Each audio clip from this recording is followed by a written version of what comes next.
तो भई आपको कभी कोई दिव्य अनुभव हो जाए,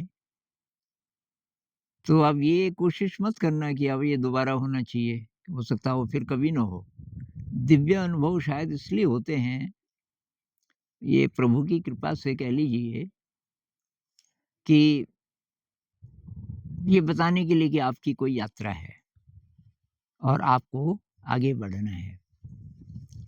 तो कुछ-कुछ अनुभव जो कमेंट से लोगों ने बताए अपने ऐसे दिव्य अनुभव, तो एक भाई साहब ने अभी रिसेंटली बताया एक अनुभव उनको हुआ आउट ऑफ बॉडी।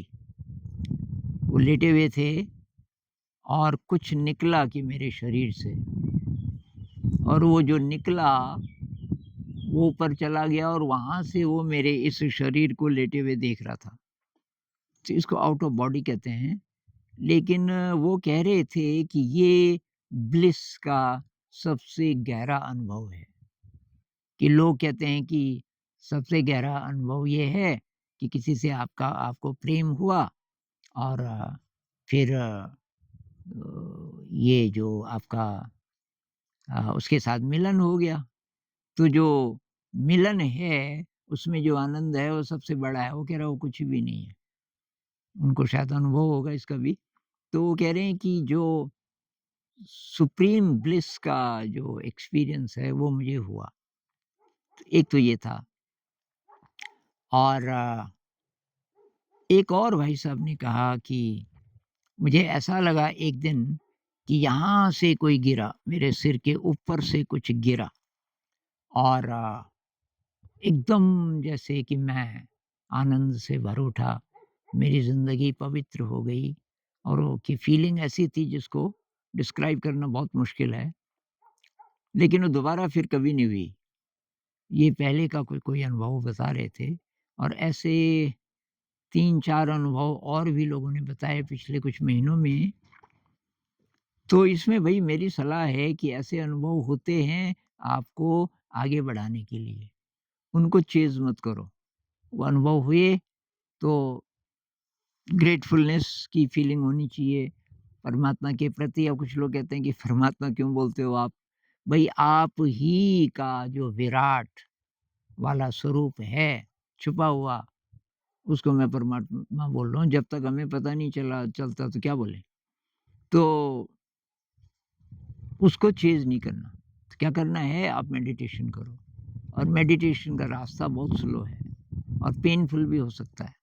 मेडिटेशन का रास्ता ब्लिसफुल हो, प्लेज़रेबल हो, आपको अच्छा-अच्छा लगे, ये ज़रूरी नहीं है। ख़ास कर ये जो विपस्सना मेडिटेशन है, इसका उद्देश्य है पहले प्यूरिफ़िकेशन। आप प्योर हो जाएँ। तो जितने नेगेटिव इमोशंस हैं, जिनकी जड़ें हमारे पूरे शरीर में होती हैं, इसलिए शरीर में दर्द भी होता है उसमें, काफ़ी ज़्यादा। तो उसके लिए तैयार रहना चाहिए कि अब जो यात्रा है, वो ब्लिस वाली ज़रूरी नहीं, बीच-बीच में ब्लिस के एक्सपीरियंसेस फिर भी हो सकते हैं, लेकिन ये लंबी यात्रा है और इसमें दुःख भी आ सकता है, सुख भी आ सकता है। अ, दोनों को गले लगाते हुए और लगातार-लगातार आगे बढ़ना है।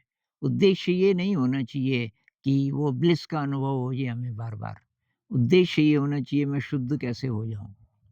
मैं आम जीवन में सब कुछ करते हुए अ, मुझे नेगेटिव इमोशन ज़्यादा ना आए, गुस्सा ना आए, मेरे अंदर से ये राग-द्वेष समाप्त हो जाए जितना भी हो सके और तो कोई ईर्ष्या ना हो, कोई अहंकार ना हो, कोई मोह ना हो, कोई पकड़ने का भाव ना हो, संग्रह की वृत्ति ना हो और प्रेम हो और करुणा हो, देने का भाव हो और दूसरों को खुश करने में हमें बहुत आनंद की अनुभूति होने लगे।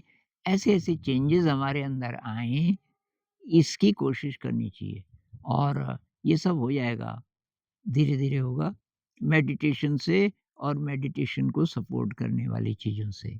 एक तो है शील, शील का मतलब होता है कि हिंसा नहीं करना, झूठ नहीं बोलना, अ किसी को धोखा नहीं देना, चोरी नहीं करना, ब्रह्मचर्य का पालन करना इत्यादि। और पारमिताओं का पालन करना। मतलब विनम्रता, कृतज्ञता, निस्वार्थ सेवा, उद्देश्य ये होना चाहिए। और कोई दुर्लभ अनुभव हो जाए तो भई बहुत बढ़िया, बी ग्रेटफुल अ, कि ऐसा हुआ और लेकिन वो हुआ इसलिए कि आप आगे बढ़े।